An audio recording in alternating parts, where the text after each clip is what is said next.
Merci à vous tous qui nous rejoignez pour ce 20h. Bonsoir et bienvenue. Voici les titres. Nous parlerons de ce ras-le-bol des commerçants du côté du marché Mombwe. Ces derniers pointent du doigt l'hôtel de ville de Libreville qui y prélève des taxes sans jamais observer, sinon exécuter les tâches qui concernent ces taxes, notamment la propreté des lieux. On en saura un peu plus avec Juliette Bayard, ce sera dans quelques minutes. Nous irons du côté de l'université Omar Bongo de Libreville où les enseignants-chercheurs membres du SNEC, vous le voyez, ont observé un mouvement d'humeur ce matin suivi d'une importante déclaration, communication qui vient à nouveau condamner l'acte de barbarie qu'a subi un de leurs il y a 2 semaines environ. Vous écouterez la vice-présidente du syndicat national des enseignants-chercheurs dans quelques instants. Et pour finir, cette nouvelle montée au créneau des agents de santé regroupés au sein du syndicat national des personnels de santé, SYNAPSA, qui ont investi le site du ministère de la Santé aujourd'hui même, eux qui réclament à corps et à cri le paiement de la prime d'incitation à la performance. Nous le verrons avec Juliette Bayard, là aussi dans quelques minutes seulement. Merci encore pour votre fidélité à la télévision du futur. Amorçons ce journal du côté du marché Mombwe. Là-bas, les commerçants qui disent payer toutes les taxes, notamment celles qui concernent la propriété, ont observé un coup de gueule aujourd'hui pour dénoncer la négligence dont ils sont victimes quand on parle des tâches qui devraient être assignées à ces taxes. Juliette Bayard. Les commerçantes du lieu dit Point Noir du marché Mombwe ont fini par rompre le silence, las d'attendre que leurs revendications jugées légitimes soient entendues. Devant leurs étals, en effet, des détritus mélangés aux eaux usées sortent du cratère formé depuis des années, renvoyant des odeurs dignes d'une porcherie abandonnée. Une situation qui ne semble émouvoir d'oulir de ces dernières. Je me plains de là où je vends là. Il y a un creux ici, je suis obligé, il y a la boue, la saleté. Quand il pleut, ça devient un lac. Un grand lac ici, les gens ne peuvent plus passer. Là où je vends, personne ne s'arrête devant moi pour pouvoir payer quelque chose. Personne. Je dis bien personne à cause de cette saleté-là. Que le maire voit un peu ça, qu'on vienne arranger. Ils vont venir arranger quand un camion va tomber. Ils vont venir arranger quand les gens vont mourir ici. Je ne sais pas pourquoi on ne vient pas. Et pourtant, je paie les thèmes de la mairie. Je paie le ticket 1000 francs par jour. À partir d'aujourd'hui, je grève. Je ne payerai plus tant qu'on ne vient pas arranger ici. Pourtant, le collectif de ces commerçants dit avoir initié des démarches qui jusqu'à présent n'ont porté aucun fruit. Je me suis plaint à la mairie, personne n'a fait cas. Je me suis plaint au service de nettoyage, personne n'a fait cas. En tout cas, s'ils viennent arracher la place, on va aller devant le maire. On appelle ici le Point Noir. C'est ici qu'on rassemble toute la saleté du marché. Ça vient à la boucherie, ça vient à Petit Paris, ça vient à la Tour, on rassemble ça ici. Et quand Averda vient ramasser, c'est un engin, il creuse. L'engin creuse. À beau se plaindre, personne ne fait cas.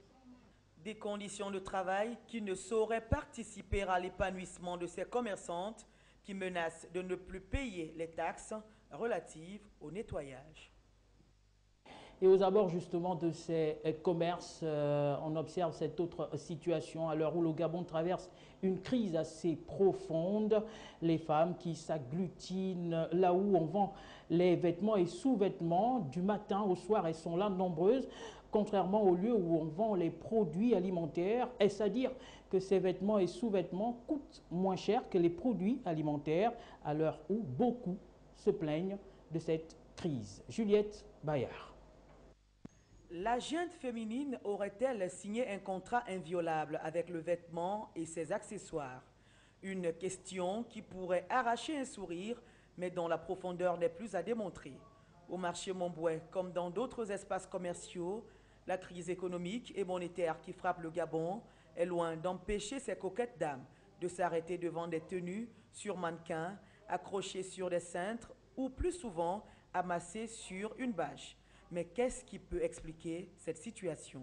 C'est le fait d'être coquette à chaque fois et le linge des femmes, c'est pas aussi cher que le linge des hommes. Donc avec peu, vous pouvez avoir beaucoup. Et je crois que c'est dans la nature de la femme d'aimer s'habiller, d'aimer se faire belle. Donc c'est normal. On ne peut pas voir un haut et passer comme ça inaperçu. À chaque fois, on jette le petit coup d'œil et quand ça nous plaît, facilement on le récupère. La femme qui ne fait pas ça, elle doit se poser des questions. Hein?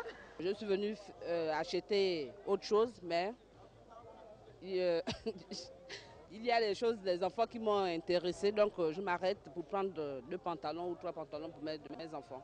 Pendant que l'on crie que tout est devenu cher, devrait-on, au regard du nombre de femmes toujours à la recherche de nouveaux vêtements, penser que ces derniers coûteraient moins cher que les produits alimentaires?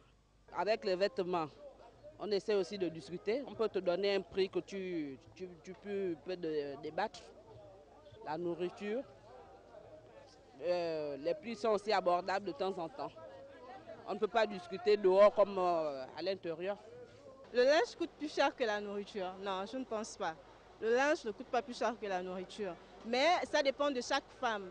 On doit savoir faire la part des choses. Quand on vous envoie avec l'argent de la nourriture, vous devez prendre le plus important. Vous ne pouvez pas mélanger les choses. Ce qui est sûr, si on te donne l'argent, si un petit 1000 francs reste, tu ne vas pas voir peut-être le pantalon de l'enfant et puis passer. Tu vas prendre et puis mettre à côté parce qu'on ne sait jamais. Il faut varier et rester plutôt coquette. Cela vaut certainement le coup, à condition bien sûr que dans les foyers, l'on ne meurt pas de faim. Parlons à présent environnement, à l'heure où, depuis un bon moment déjà, l'on dénonce l'exploitation sauvage et illégale de la forêt gabonaise. Une question taraude les esprits. Qu'en est-il de la surveillance de ces forêts de la part des autorités, quand bien même cette situation ne date pas d'aujourd'hui? Réponse avec Patrick Serrano. Si le Gabon, qui fait partie de la deuxième ceinture verte du monde, il faut rappeler que les forêts couvrent plus de 80% de son territoire. Et cela fait du pays un des plus nantis de la sous-région, comme d'autres, en termes de richesses de toutes sortes, lorsqu'on parle de l'écosystème.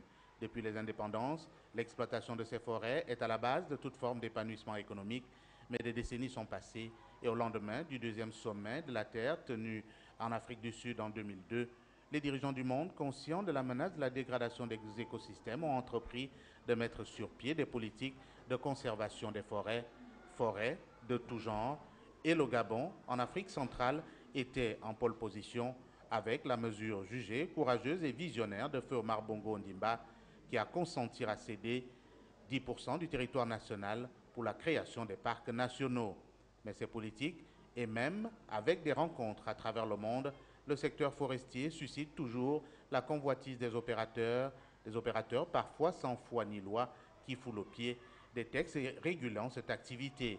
On note alors les exploitations illégales, particulièrement au Gabon, avec des coupes qui dépassent l'entendement et avec surtout des exploitants qui ont des complices tapis dans l'ombre des administrations. Des arrestations et autres interpellations ne se comptent plus.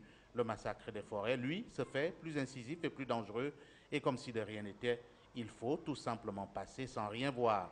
Alors, le Gabon, qui a entrepris de s'aligner au rang des pays salués pour leur politique de préservation des écosystèmes, dispose de quels moyens à ce jour pour, par exemple, la surveillance des forêts? Le pouvoir émergent avait de longue date fait la publicité à grand renfort médiatique de l'agence gabonaise d'observation et d'études spatiales qui s'était dotée d'autres missions, à savoir la surveillance du territoire national.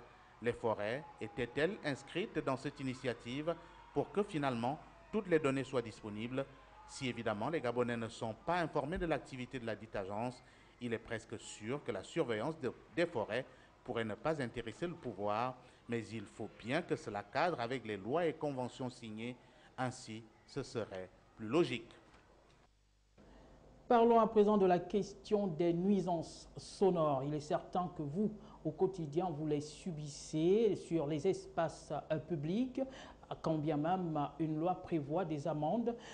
Qu'en est-il aujourd'hui, à l'heure où ces nuisances sonores prennent de l'ampleur. Réponse, Tank Ulrich Mungengi.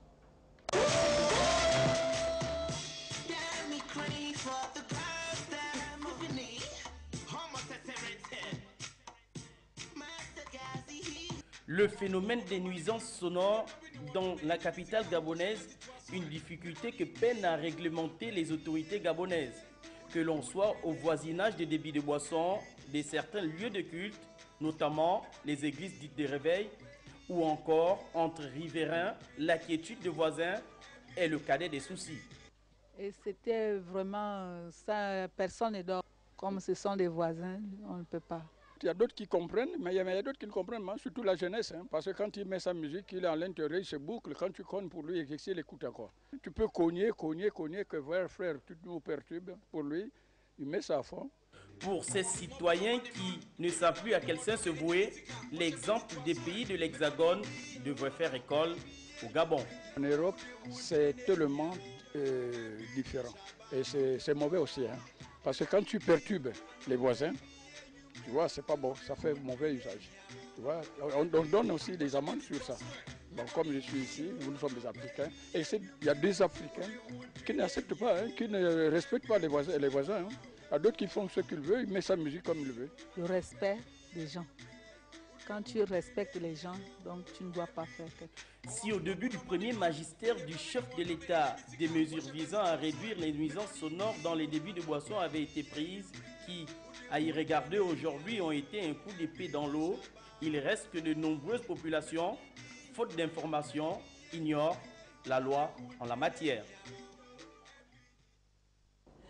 Parlons à présent enseignement supérieur. Direction l'université Omar Bongo de Libreville, où ce matin encore les enseignants-chercheurs membres du SNEC ont observé un mouvement d'humeur à l'entrée de ce temple du savoir. Ils ont d'ailleurs tenu une importante déclaration, communication liée à l'acte, sinon pour dénoncer, fustiger et condamner l'acte de barbarie qu'a récemment subi l'un de leurs. Écoutons la vice-présidente du SNEC. Dans la journée du 27 avril 2017, Dr Mathurin Ovonebe, enseignant au département d'études ibériques de la faculté de lettres et sciences humaines, est enlevé à Essassa par 4 hommes cagoulés. Ces geôliers lui font subir des tortures multiformes, telles que des brûlures à la bougie, des scarifications à la lame et passage à tabac. Le SNEC marque son indignation face à ces traitements d'un autre âge et dénonce 1. Cet acharnement contre les universitaires. Rappelons que le professeur Albert Ondosa et Dr Patrice Mundunga Mouiti, enseignants-chercheurs à la FSDSE, ont été victimes des mêmes agressions. 2. Les intimidations, les menaces de mort, les tentatives d'enlèvement et d'assassinat, dont font l'objet le corps des enseignants et chercheurs. 3. L'insécurité à laquelle fait face les Gabonais de manière générale et les universitaires en particulier. De telles pratiques vont à l'encontre des dispositions légales nationales et internationales, notamment la recommandation de l'UNESCO concernant la condition du personnel enseignant de l'enseignement supérieur qui dispose en son article 26 « Aucun enseignant du supérieur ne devrait faire l'objet d'une arrestation ou d'une détention arbitraire, ni être soumis à la torture ou à des traitements cruels, inhumains ou dégradants. En cas de violation flagrante de leurs droits, les enseignants de l'enseignement supérieur devraient pouvoir saisir les instances nationales, régionales ou internationales compétentes, telles que les organisations du système des Nations Unies et les organisations représentant le personnel enseignant de l'enseignement supérieur, afin de les appuyer pleinement dans de telles circonstances. Face au mutisme du gouvernement devant ces cas d'agression et de tentatives d'assassinat, le SNEC manifeste à travers le sitting de ce jour son exaspération devant tant d'indifférence d'un gouvernement censé garantir la sécurité des biens et des personnes. Le SNEC invite le gouvernement à se saisir des différents dossiers pour que justice soit faite.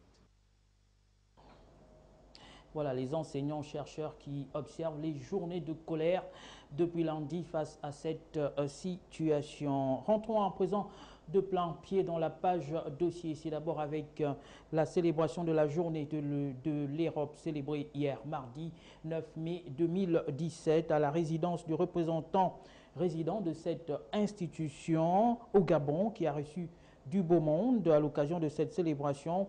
Toujours avec les mêmes ambitions, l'Union européenne n'entend pas se détourner de ses missions, c'est du moins ce que nous rapporte Patrick Serrano, Guy Serge, disons. Le jardin de la résidence du diplomate a accueilli du monde, c'est le cas de le dire. Ils étaient bien là, ceux de la société civile, les diplomates, les dignitaires et même les leaders politiques invités pour la circonstance. Cette célébration, qui devient une tradition, a le mérite de noter avec force les relations qui unissent les pays africains et l'institution qu'est l'Union européenne, qui met d'ailleurs en avant une évolution dans les partenariats entre toutes les parties, notamment lorsqu'il faut évoquer les questions essentielles au développement du Gabon, de l'Europe, en fait du monde. L'Afrique a besoin de l'Europe, l'Europe tout autant, a rappelé le diplomate lors de son adresse au cours de ces moments solennels, qui par ailleurs souhaite davantage des échanges fructueux. Nous sommes convaincus que nos relations ont encore beaucoup de potentiel d'évolution. Basées sur des intérêts communs, une vision commune sur certaines questions de la politique internationale, telles que la lutte contre le terrorisme, le changement climatique, l'immigration illégale ou le trafic illicite de ressources naturelles et d'espèces protégées. La négociation de l'accord post-Cotonou, dont les consultations sont déjà en cours, constitue une importante opportunité pour renforcer notre partenariat bilatéral et nous invitons nos partenaires gabonais à y participer pleinement. Il est à nous maintenant de saisir les opportunités qui s'offrent dans la poursuite de nos objectifs et intérêts communs. Le monde a besoin de plus de partenariats et plus particulièrement de partenariats consolidés. Dans ce sens, en terminant, je réitère notre souhait et notre invitation de travailler étroitement avec nos partenaires et amis gabonais sur les sujets d'intérêt national et international, ainsi que sur les questions qui concernent le développement et l'émergence du pays. 67 ans après, la ligne tracée par les fondateurs de l'Europe n'a guère changé, elle a plutôt évolué, surtout dans le sens de la pacification des nations du monde. Une Europe en harmonie avec ses partenaires africains, mais il faut pour cela un langage franc qui mette en avant les défis majeurs. Et au cours justement de cette célébration, il était également question d'évoquer le développement de l'Afrique qui passe bien entendu par la prise en compte de la jeunesse africaine. Pour le représentant résident de l'Union européenne, les pays africains doivent impulser des réelles politiques de jeunesse. On retrouve nos reporters. Parler du développement de l'Afrique, c'est effectivement faire mention de la jeunesse qui représente l'avenir de tout pays du monde.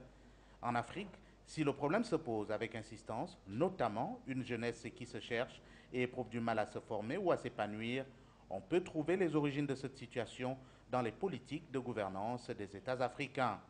De quel épanouissement peuvent rêver les jeunes si évidemment ils se retrouvent dans des conditions indécentes? Quel avenir pour l'Afrique si la jeunesse subit un génocide intellectuel qui passe par la voie de l'immigration qui, elle, est consécutive aux conditions d'existence drastiques dans ces pays africains? Autant d'interrogations, et l'Union européenne en a conscience, à raison, puisqu'au cours de cette journée de la célébration de l'Europe, le diplomate a réaffirmé l'engagement de cette institution à soutenir les efforts et autres initiatives africaines en rapport avec la jeunesse. Alors que ce partenariat renforcé vise un certain nombre de domaines clés tels que la paix et la sécurité, l'immigration, l'énergie, l'agro-industrie ou la protection de la biodiversité, un accent particulier est mis sur la jeunesse. Ainsi, les propositions s'inscrivent dans la logique du dernier sommet de l'Union africaine qui s'est focalisé sur la jeunesse africaine et son avenir. En plus de nombreuses autres initiatives, la Commission propose d'étendre le champ d'application du programme d'échange universitaire Erasmus+, en faveur de la jeunesse africaine et de soutenir les innovations numériques en Afrique. Pour créer des emplois plus nombreux et de meilleure qualité, en particulier pour les jeunes africaines et africains, les propositions contiennent des initiatives qui visent à attirer des investissements responsables et durables. Le plan d'investissement extérieur proposé récemment par la Commission européenne devrait mobiliser jusqu'à 44 milliards d'euros d'investissement privé pour cet objectif. Autant le dire, cette adresse reste à tout point de vue claire et surtout annonce la vision future que l'institution européenne compte pérenniser pour les années à venir, pourquoi pas en tenant compte des termes des contrats de partenariat dans le cadre des accords des pays d'Afrique, des Caraïbes et du Pacifique. Les pays africains ont là de réelles opportunités, mais il faut surtout beaucoup plus de responsabilités pour y parvenir. Voilà qui met un terme à la page dossier de ce soir. Parlons à présent santé, mais d'abord avec ce mouvement de colère observé par les agents de santé regroupés au sein du syndicat national des personnels de santé et assimilés SYNAPSA. Ils ont investi le ministère de la Santé ce matin. Ils devraient être reçus par l'autorité de tutelle sans succès. On rappelle qu'ils réclament le paiement de la prime d'incitation à la performance. Juliette Bayard. Les membres du SYNAPSA, syndicat national des personnels de santé et assimilés, sont passés à la vitesse supérieure en prenant d'assaut les locaux de leur ministère de tutelle, battant casseroles, vieilles tôles et bouteilles pour composer une musique. À l'origine de leur colère, les multiples rendez-vous non honorés du numéro 1 de la santé. Ce matin du 10 mai, ces syndicalistes devaient être reçus, mais... Lorsqu'on arrive, monsieur le ministre prend la peau d'escampette, c'est-à-dire il esquive même le problème et le rendez-vous qu'il nous a donné et fixé quelque part. Et nous sommes ici également pour sensibiliser les personnels de santé quant à la nécessité de fermer. Nous demandons au personnel de santé de barricader, de raccrocher les blouses et que le gouvernement de la République, qui ne prend pas en compte les préoccupations des personnels de santé, puisse venir maintenant traiter les Gabonais. Parce qu'il y a certains qui disent, mais fermer les hôpitaux, c'est peut-être tuer les Gabonais. Mais qui tue qui? À partir du moment où il n'y a plus de médicaments dans nos hôpitaux, à partir du moment où notre structure de référence du Gabon, c'est le CHUL, mais au niveau du CHUL, il n'y a même pas de l'eau. L'électricité là-bas n'est même pas 50%. Depuis le 21 avril, les membres du SYNAPSA subissent la même chorégraphie de leur ministre, ce qui a conduit à la prise d'une décision. Ce que nous faisons aujourd'hui, c'est de pousser le gouvernement de la République à prendre ses responsabilités. Au-delà du mensonge et du sarcasme politique auquel nous sommes exposés aujourd'hui au Gabon, nous voulons dire que nous avons un gouvernement épileptique qui se fout des Gabonais et de la santé des Gabonais. Et cette fois-ci, l'unique syndicat de la santé debout fera tout pour infléchir le gouvernement de la République. Le non-paiement de la PIP et d'autres revendications non satisfaites pourraient asphyxier le système sanitaire gabonais. On parle toujours santé et il est question de journée en prélude à la journée internationale de l'infirmier. C'est dans 48 heures seulement. Et au Gabon, les infirmiers s'activent déjà pour la réussite de cette célébration. Voyons cela avec Juliette Bayard et Bettines Makosso. En prélude à la célébration de la journée mondiale de l'infirmier prévue pour le 12 mai prochain, le bureau de l'Ongide, qui regroupe en son sein les infirmiers et étudiants en la matière, se sont retrouvés dans une structure hospitalière de la capitale en vue de mieux préparer cet événement qui compte voir la présence des représentants de l'Organisation mondiale de la santé et d'autres sommités du monde médical. Un programme riche est ainsi mis sur pied.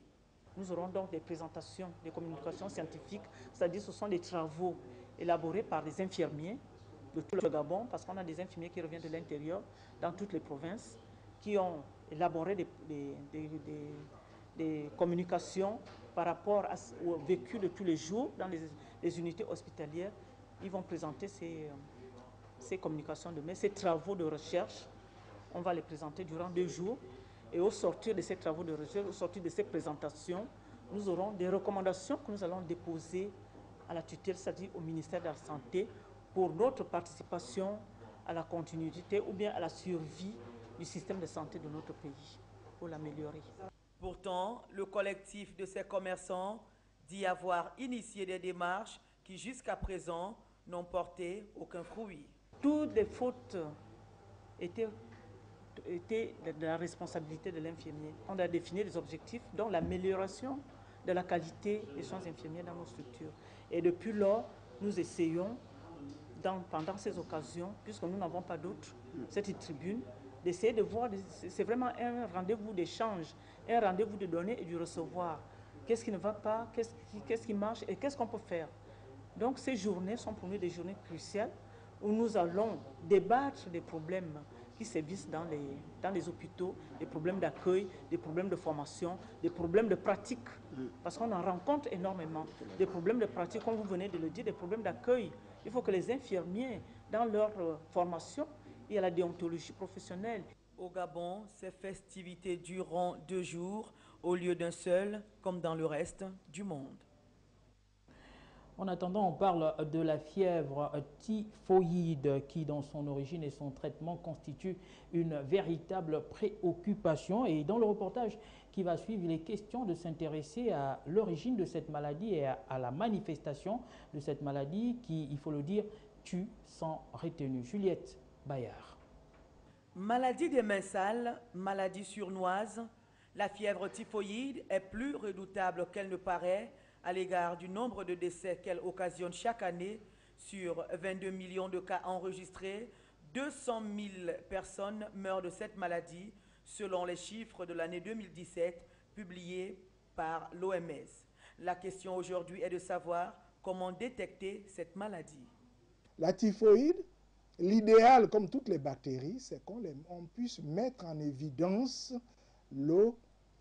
la salmonelle, soit par hémoculture, c'est-à-dire en prélèvement dans le sang, soit par coproculture au niveau des selles. À partir de là, on voit la bactérie, on lui donne un nom, on sait de quelle bactérie il s'agit, et on fait ce qu'on appelle un antibiogramme qui permet de choisir l'antibiotique adapté pour cette infection. Mais ne pas toujours nous contenter de la symptomatologie. La fièvre typhoïde, une maladie due au non-respect des règles d'hygiène, des fruits et légumes pas ou mal lavés et d'autres aliments mal cuits.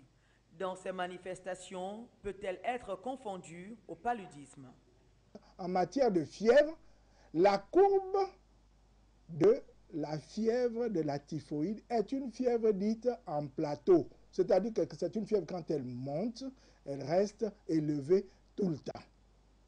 Et à rattacher à ce nom, puisqu'on parle de fièvre typhoïde, il y a la notion de fièvre, et puis il y a la notion de trouble de comportement qu'on appelle le malade est prostré, d'où le nom de typhos. C'est ce mot typhos qui a donné le deuxième nom de la fièvre typhoïde, qu'on dit typhoïde.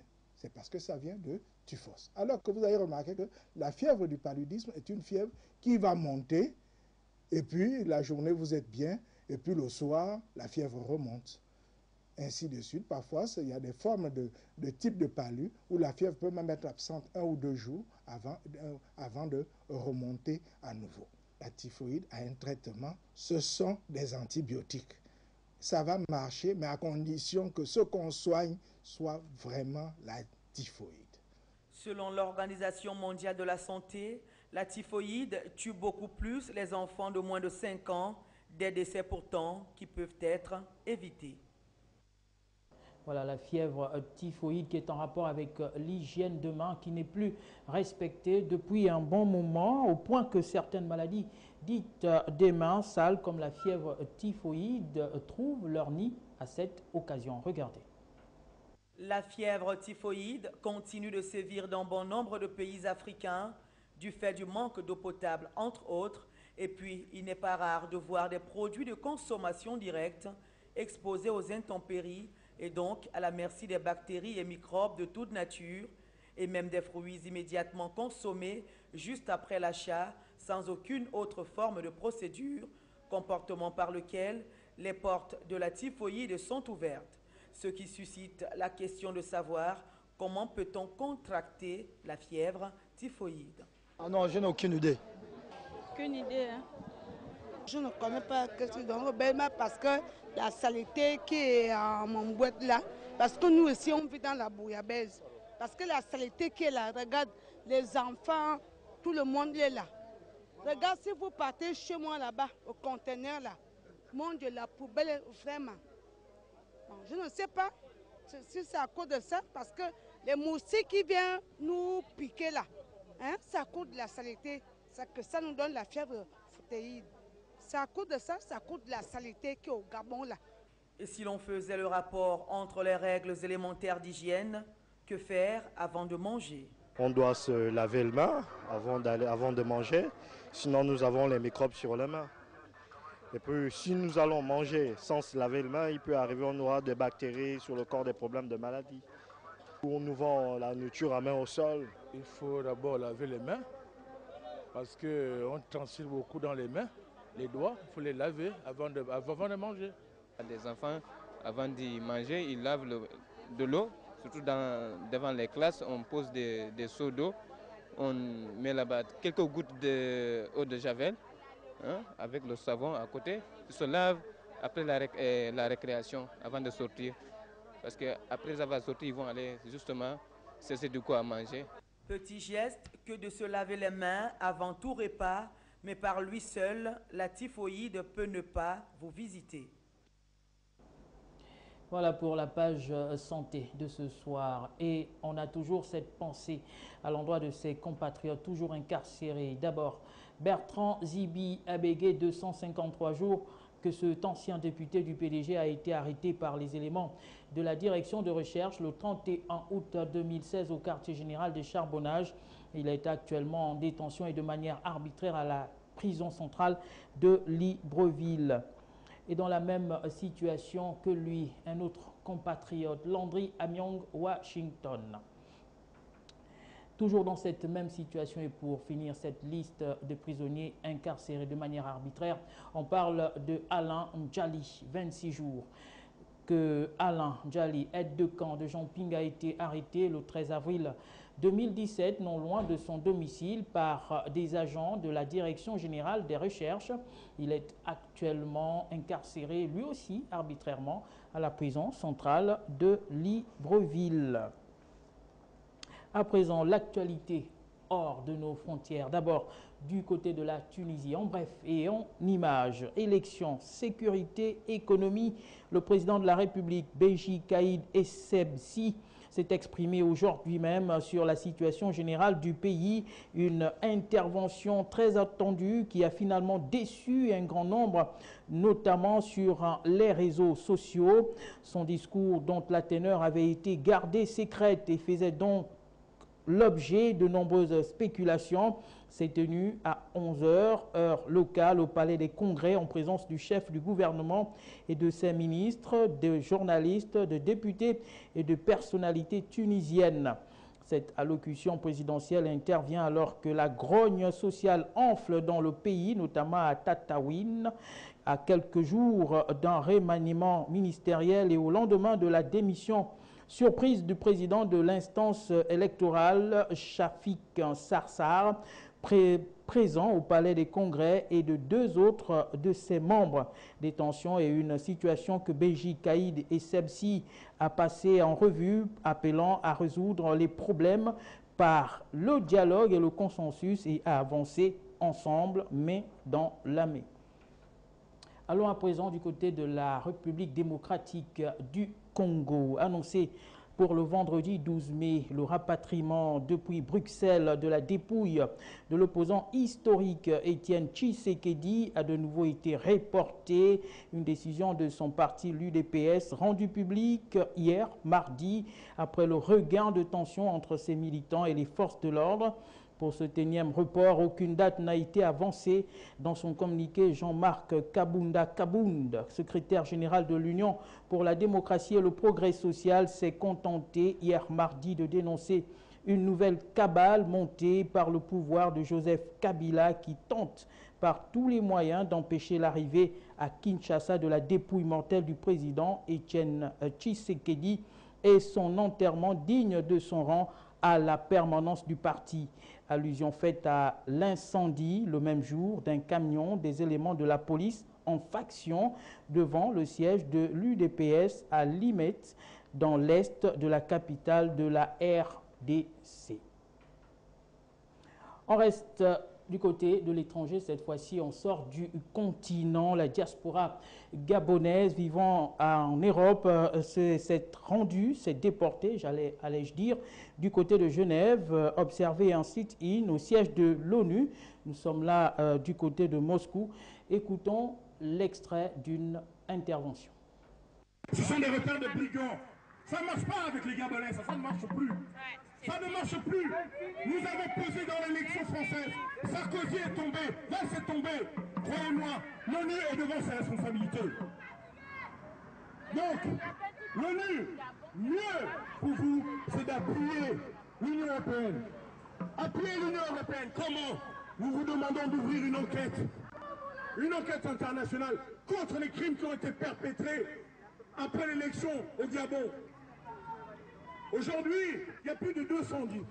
On compte à peu près plus de 200 morts, 700 disparus. Ils sont où ces gens? Ali Bongo a arrêté 700 personnes. Il y en a encore qui sont dans les geôles. Des mouroirs, ce sont des mouroirs. C'est même pas digne d'une prison. Ce sont des mouroirs.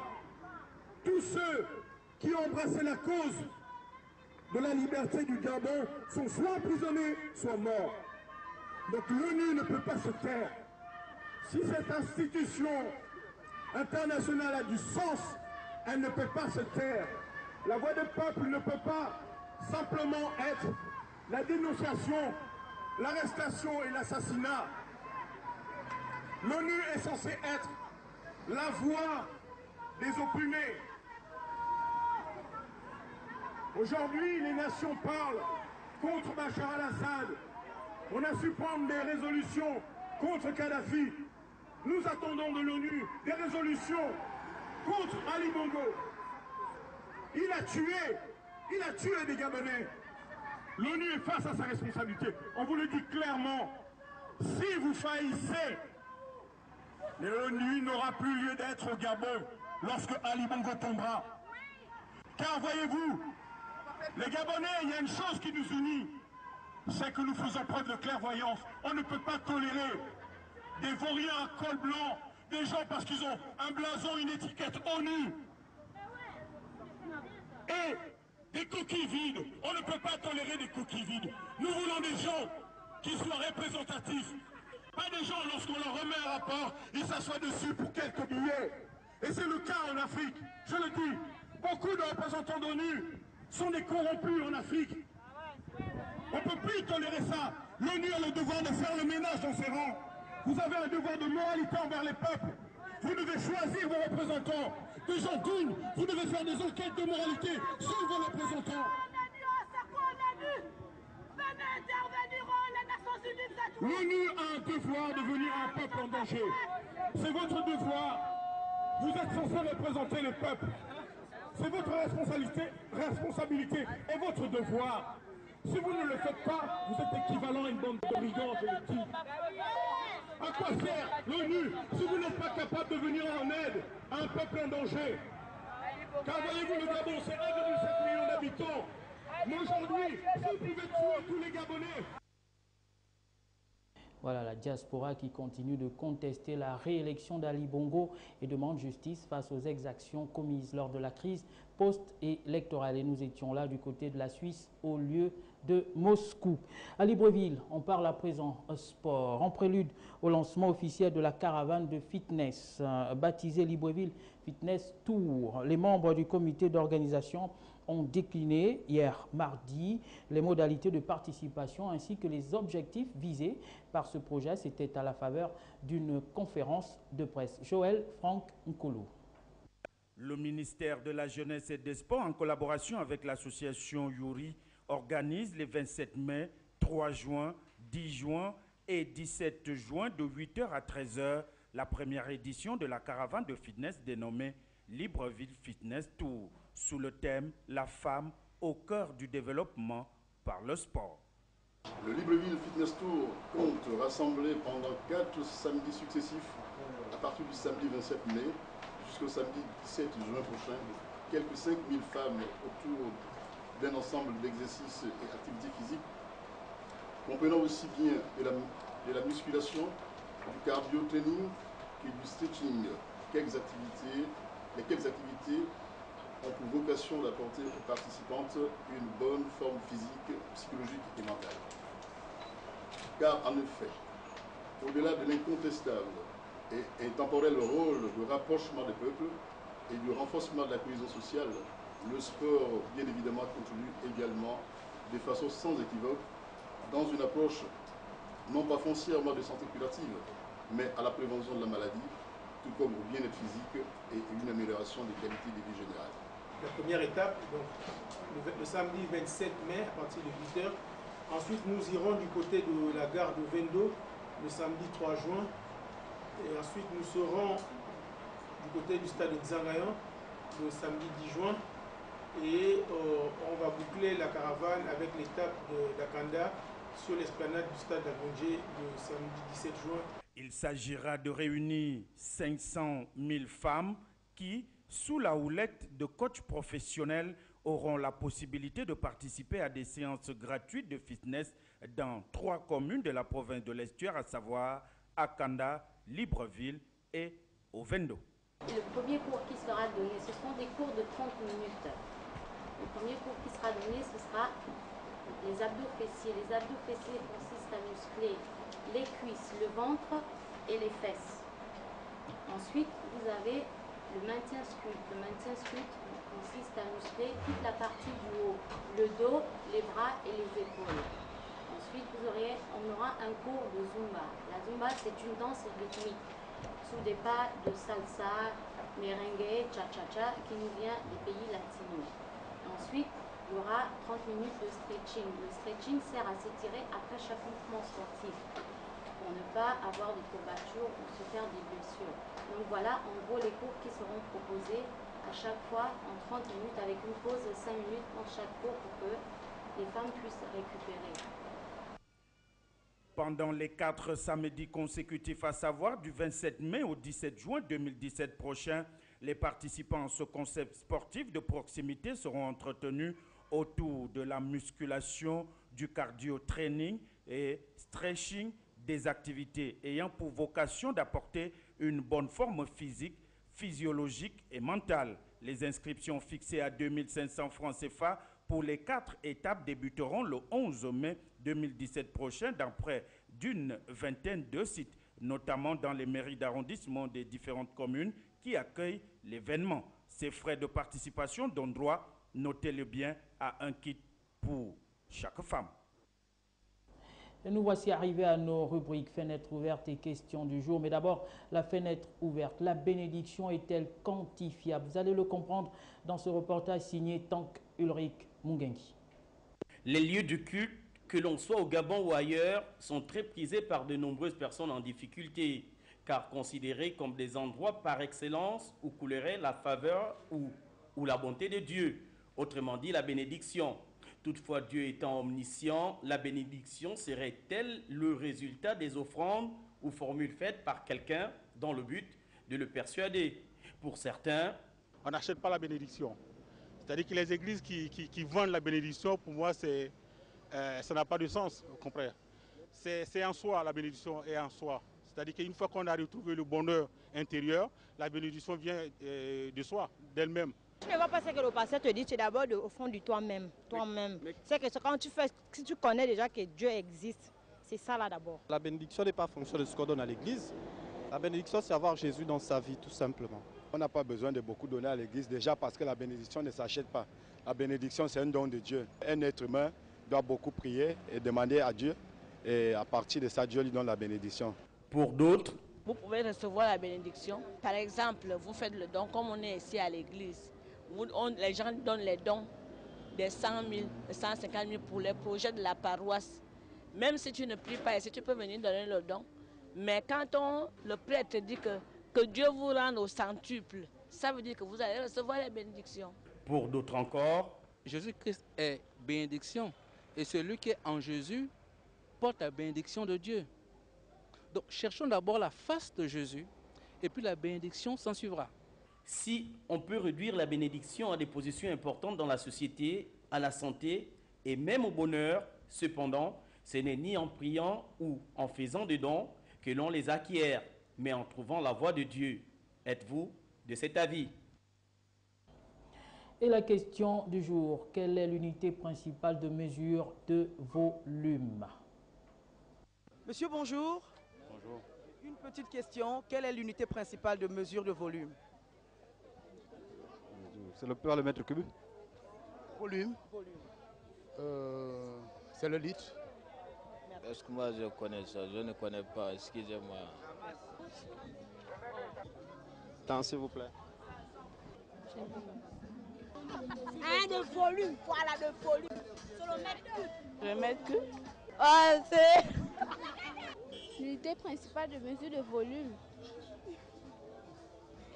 L'unité principale de mesure de volume. Oui. L'autre là, le mètre cube. L'unité principale de volume, oui. C'est le mètre cube, j'ai dit ça. L'unité pas, pardon. L'unité principale des mesures de volume, c'est le mètre cube. Le volume, c'est le mètre cube, non? L'unité principale des mesures de volume. Ah là, j'en ai aucune idée là. Voilà, beaucoup de bonnes réponses. L'unité principale de mesure de volume est bien le mètre cube. À présent, la page éphéméride de ce journal, d'abord avec la citation du jour. Le bien a pour tombeau l'ingratitude humaine. La citation est de Alfred de Musset. Puis le proverbe du jour, tout le monde parle de progrès et personne ne sort de la routine. Demain, nous serons jeudi 11 mai 2017, 131e jour de l'année. Il nous restera 234 et nous serons toujours dans la 19e semaine. Estelle et Stella mériteront votre sourire demain. Et ce communiqué de la Direction générale de TV+, 2785 jours que le ministère de la Communication séquestre le matériel de TV+, depuis l'élection présidentielle du 30 août 2009 à 17 h, les équipements audiovisuels, satellitaires et d'émissions UHF Libreville de TV+, installés à la Cité de la Démocratie et qui permettaient une télédiffusion nationale et internationale, sont toujours séquestrés par le ministère de la Communication. TV+ réclame ces équipements audiovisuels au nom de la liberté de presse en République gabonaise. N'oubliez pas, l'information se poursuit sur le site web de TV+, www.tvplusgabon.com et ce numéro désormais à votre disposition 01 72 21 29. Merci à vous d'avoir été des nôtres.